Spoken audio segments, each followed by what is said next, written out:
We've all had time to digest what happened yesterday. We've got the calculators out, we've got the spreadsheets organised, we've spoken to our accountants, we've roped in the consultants, and we've even had a word with the bank manager. And there's only one conclusion that we can all draw. Yes, that's right, the palace is definitely at war with the Duke and Duchess of Netflix. That's right, those upstart Californians, Haz and Megz, have dropped themselves right in the brown stuff by kicking off with Oprah Winfrey in the big tell-all interview while leaving behind them a trail of destruction at Kensington Palace amid claims of bullying, freeloading and wearing jewellery gifted to them from despots around the world. This morning, things have gone from bad to worse as US TV network CBS has issued a clip of Meghan Markle claiming that the royal family, and by that she means the Queen, ladies and gentlemen, told falsehoods about us. Nobody cares, Ms. Markle. Nobody gives a stuff what you think. Nobody gives a damn that falsehoods were told about you. What do you mean? Falsehoods were told like you were a nice person. Falsehoods were told about how good the wedding was and how nice it was that the taxpayers paid for it. I mean, seriously, are we in high school? Are we in an episode of Beverly Hills 90210? I got a poll for you this morning because I'm sick to death of this pair of freeloading wallies. I say not only do we strip them from the royal family, not only do we take away all royal connections, not only do we tell them no thanks, don't bother coming back to the UK, we strip them right now, today, of British citizenship. You can vote on the talkRADIO Twitter account at talkRADIO. You can also vote on our YouTube stream, which is going live right now. We will be checking in with a host of guests this morning on this constitutional crisis. Surely this kind of attack on our most treasured tradition must mean that Haz and Megz are not only longer members of the royal family, but no longer members of this great nation of ours either, the United Kingdom. And don't give me any cobblers about how, Meghan's not actually a citizen. She's married to a member of the royal family, therefore she could be a citizen if she wanted to be. I say, no chance, don't let them. And you can take little Archie with you as well. He can't be a British citizen either. 0344 499 1000. See how you like them falsehoods, sweetheart. George Pascoe Watson kicks us off with his take on Rishi Sunak's budget as well. Economist Ruth Lee will tell us if it's going to work. Helen Dale is here as well with her Commonwealth take on the royal family and how important it is. And Howard Cox will explain why motorists have survived to drive another day with fuel duty being frozen. 0344 499 1000. As ever, of course, we need to hear from you. What are you hearing? What are you seeing? Where are you going? Lewis McLeod joins us with his impressions of the SNP omni-shambles up there in Edinburgh. Celebrity chef Cyrus Todiwala will tell us what the budget means for his restaurant business. And LaDonna Harvey is here too with news that Texas and several other American states have fully reopened and removed any requirement to wear masks. How about that then? 0344 499 1000. You're listening to me, Mike Graham, right here on the fastest growing radio station on the planet. It is, of course, Talk Radio. Mid-morning with Mike Graham. Talk Radio. Let us kick off this very explosive show because it is Thursday and I'm feeling absolutely right up for it. George Pascoe Watson, Chairman of Portland Communications and former political editor of The Sun. George, very good morning to you. Good morning, Mike. You are bang up for it this morning. I really am. And listen, we're going to talk about Rishi Sunak and the budget in a moment. But what do you make of my plan to strip these two bozos of their British citizenship? Well, I think you won't be alone. And I think some of the feeling that you're communicating there might be matched in Buckingham Palace this morning, because it's very, very unusual, in my experience and yours, for the palace to hit back. And last night they hit back with a real right's fist. They did. Because that was them saying there will be an inquiry into bullying claims. Now, normally this sort of thing would be swept under the carpet or dealt with privately, but for them to issue a statement saying we take this very seriously is dynamite. Yeah, it really is extraordinary, isn't it? And people say, it's only tittle-tattle, it's not anything that we should be concerned about. This is quite a serious constitutional issue, in my view now. Well, I think that there's definitely going to be questions in and around government to say, does this in fact become a constitutional issue? Now, for now, I think probably people are holding their judgment on that. But there's no question that when you are in a situation where serious accusations have been levelled at a former royal couple, the Queen's grandson and his wife, then I think that is something which is on a wholly new level. Bullying in the workplace is, of course, a very, very serious issue, regardless of who carries it out. Right. And the Times story by Val Lowe yesterday was meticulously researched. And it quite clearly, there appears to be at least a case to examine. And I think that does cause real questions about whether it's a constitutional issue. And more worrying as well is not so much, as often is the case here, the act of bullying itself, but Harry's attempts to kind of shut it down, begging people not to report it, begging people not to say anything, asking people to please keep their mouths shut. I mean, that, you could say, is tantamount to conspiracy. Well, of course, we don't know the ins and outs of it, and I couldn't comment on that. But what I can say is that it is a very serious issue, and I think an inquiry, if one is held, will be excruciating for all involved. And of course, this comes with the background of the Duke of Edinburgh, plainly, very, very poorly in hospital. I'm glad to hear this morning that some good news about a heart operation, but by and large, a man of his age, 99. Very, very old and very frail, and this could come at literally no worse a time as the royal family and the nation actually looks towards him and his recovery, hopefully. And I think that the timing of their interview is really unfortunate. Of course, once you do a big interview like they've done with Oprah Winfrey, the timing of the what we call it, the communication around the interview, if you like, is out of their hands, and they can't stop the pre-publicity happening, and it's happening all around them, and it just leaves a bit of a sour taste. Yeah, it really does, and it is, as many people have said, not exactly the greatest of timings to even do the interview while he was already in hospital, because let's not forget, that was the timing. They went and recorded the interview knowing that Prince Philip was already in hospital. And some people will say that underlines the criticism of them not being thinking, or at least thinking only of themselves. And I think another thing that sits uncomfortably with audiences here, certainly, is the notion that they've gone through a terrible time when so many millions of people have been, stuck in lockdown, and lots of people lost their businesses, lost members of their family without being able to say farewell or even hug them. And I think that a bit of perspective would not go amiss. No, quite. Let's talk a bit about the budget. Rishi Sunak will be pleased to know he still made most of the front pages, despite the bombshell news from California. I think he did a pretty good job. I mean, I put out a message on Twitter last night saying that with apologies to anyone who hasn't felt that they were helped out by this budget and who feels like they're one of those who hasn't been rescued by the various schemes that Rishi Sunak has put out there. I think he did a pretty good job. I think he covered over most of the bases. I gave him a sort of 7 out of 10. I think that's a fair number, actually. There's two parts of this story. The first is, what is he doing today? Because we're still not out of pandemic. And so he was keeping spirits up, and he was keeping taxes on spirits down. Right. And he was making sure that people can continue to survive and hopefully begin to build a way out of this pandemic. And the second bit was, I think, the much more concerning thing from a longer term perspective, which is how he's going to reclaim the money over time. Now, let's start by saying he had no choice but to find a way of dealing with the pain. There was always going to be a hangover. And we know that over the medium term, there will be lots of money brought back. £407 billion is the cost of this pandemic. Yeah. That's a number which you say quickly and you forget. But to our listeners this morning, this is eye-watering sums of money, the like of which we've not seen. And the tax rise on businesses, which will come in 2 years' time, is the biggest since anything in my lifetime or your lifetime. Yeah. And that means the shadow of this pandemic is going to be cast for generations to come. My kids, your kids, and their kids will still be paying this off in years to come. And my biggest concern, Mike, as somebody who believes in a small state and growth and enterprise and people being able to keep as much of their money as they've earned, is that over time it will become normal for even conservative governments to believe in a bigger state, more interference, and more dabbling and poking into people's affairs, which I think is largely unhealthy. But I guess the Chancellor had very little option today. And it was very interesting to see, of course, Keir Starmer, the Labour opposition leader, had very little criticism because it would have been a budget that he could easily have made.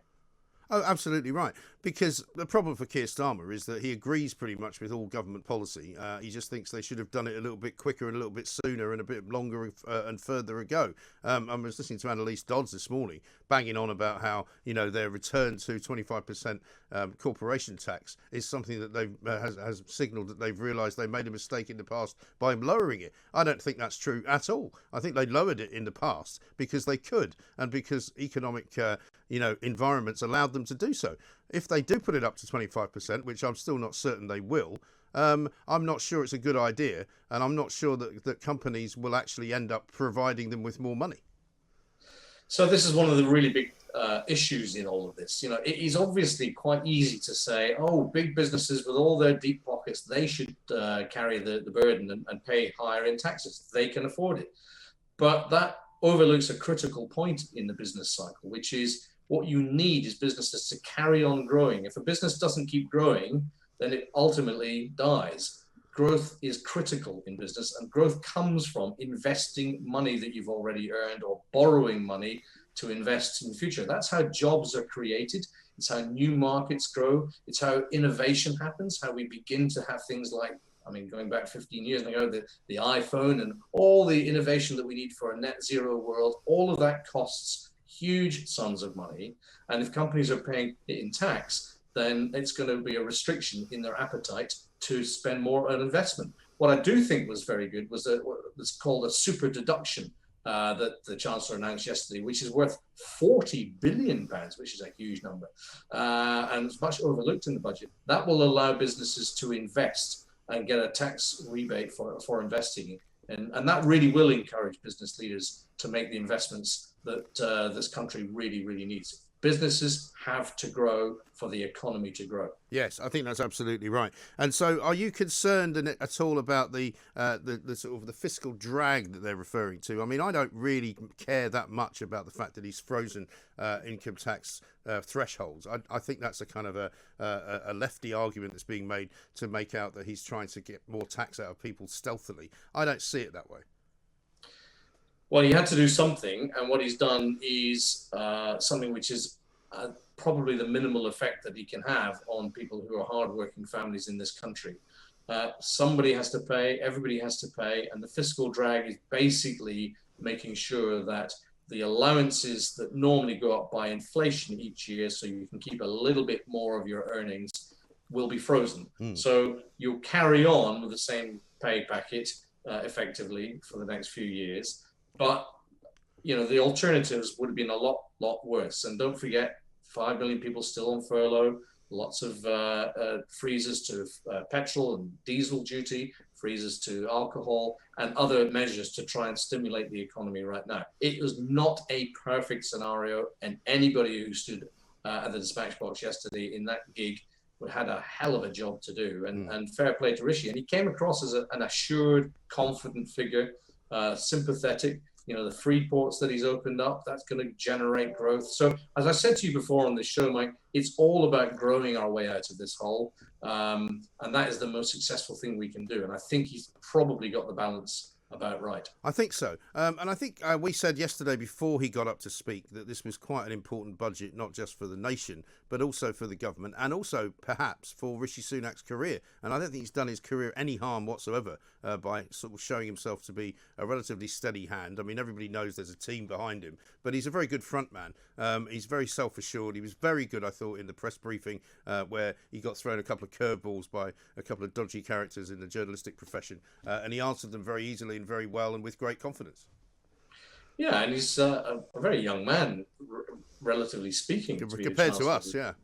Certainly compared to us, everybody is. And I think that he has got that maturity. He's got energy.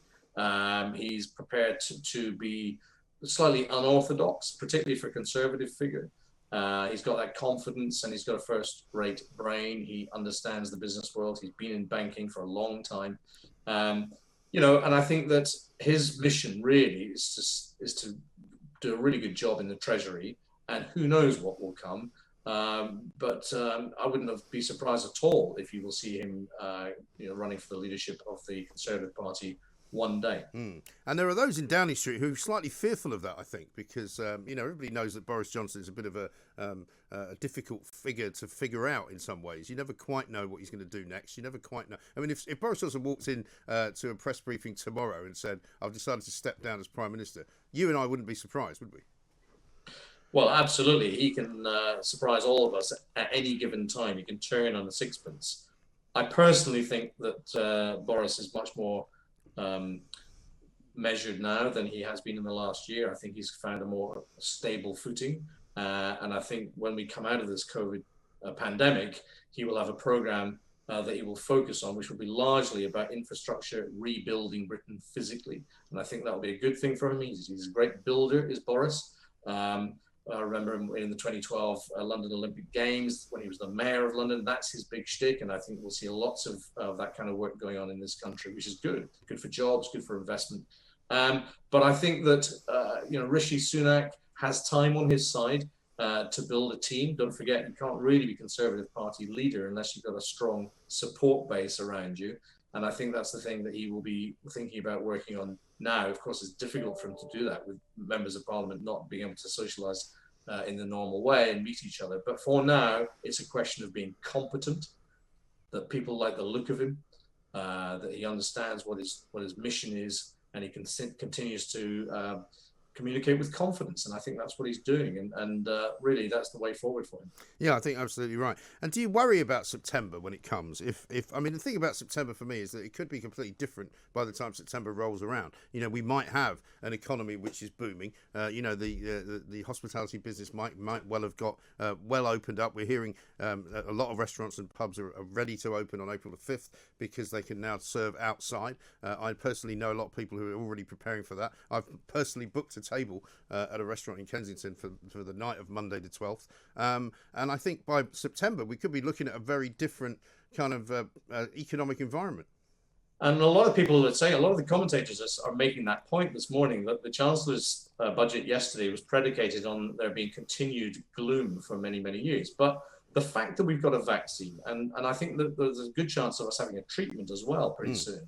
And the vaccine is actually now showing to be that it works, does give us a real opportunity to get back to a real normal that does include this coiled spring. And the coiled spring will, as officials said yesterday, could well have people bouncing back with a real zeal and a mission to spend money. Suddenly the tills are awash with money. And we think, this is great. Why are we condemning ourselves to much greater state spending and taxation? So let's hope that that's where we are.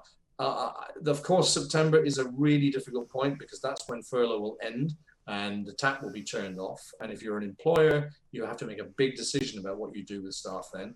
If you're a member of staff, you're worried about your future, of course, it's a real anxiety period over the summer. And we mustn't forget that real people with real anxiety between now and then are genuinely worried about what's going to happen to their future. So what we really hope, more than anything else, is that the business community steps up, has courage, invests, that foreign businesses see Britain as a brilliant place now out of the European Union to invest, a freewheeling economy where we can really get behind entrepreneurs, make money, create jobs, and grow as a nation. Yes, I think that's absolutely right. But in your heart of hearts, George, in your darker moments when you sit at home in your lavish living room thinking to yourself, will we ever see the Britain that I remember? Will we ever see it, do you think? I mean, will I walk through the West End ever again and see throngs of tourists walking up and down Covent Garden streets and shopping? I mean, it seems a very long way off to me. Yeah, no, I agree with you. And it does worry me because I can't even imagine it now because, it's everybody's second nature now to wear a face covering, to step around each other just in case and all these important things. But it feels like it's kind of seeped into the culture now. I hope that, of course, we go back to what we had before and then even better what we had before, hopefully, because, Brexit happened when we were going through this pandemic. And what I mean by that is that I want us to have a more energetic economy. But I do worry that people's behavior, for absolutely normal and understandable reasons, will make them think twice about going to the theatre, going to a restaurant, going to a concert, getting on the train or the bus or the tube, whatever. And I hope that in some way that the vaccines, that the treatments, and the brilliant work that the NHS and the consultants and the surgeons and the nursing staff have done means that people have the confidence to get back. And I hope that confidence comes back quickly and we can begin to effectively trust each other and trust life. Absolutely. Let me ask you finally, George, about the doings yesterday up in Edinburgh. 8 hours of testimony from Nicola Sturgeon, the First Minister. Pretty unprecedented amount of scrutiny on her for the first time ever, really. What did you make of her performance, first of all? And has she done enough, do you think, to save her job? Well, I think there were two amazing political performances yesterday. One we've mentioned by Rishi Sunak, but this one by Nicola Sturgeon was extraordinary. I've never seen a politician being grilled for that length of time. No. It was endless, relentless. And by and large, she kept her cool. In fact, in many times, she seemed relaxed under fire, very confident about her position. She was rattled 2 or 3 times. Who wouldn't be in an 8-hour session? But it goes to there's something in her soul. There's a steel, I think, in Nicola Sturgeon, which we've seen before. And it helps explain the really strong sense in the government that she is running things and people do as she says. And that's a formidable strength for any leader to have. And it's good normally. What I think is also interesting is the sheer level of incompetence in Scottish governance basically means that even yesterday there wasn't a powerful or successful attack on her. And I think that she will live to fight another day. Well, we shall see. Fascinating times, though. George Pascoe-Watson, thank you very much indeed. Chairman of Portland Communications, former political editor, of course, of The Sun. Our poll is out, by the way, so please do go and vote. There's one on Talk Radio. There's one on my Twitter feed as well at the moment. Should we strip Harry and Meghan of their British citizenship now? Yes, 73%. I thank you. This is Talk Radio.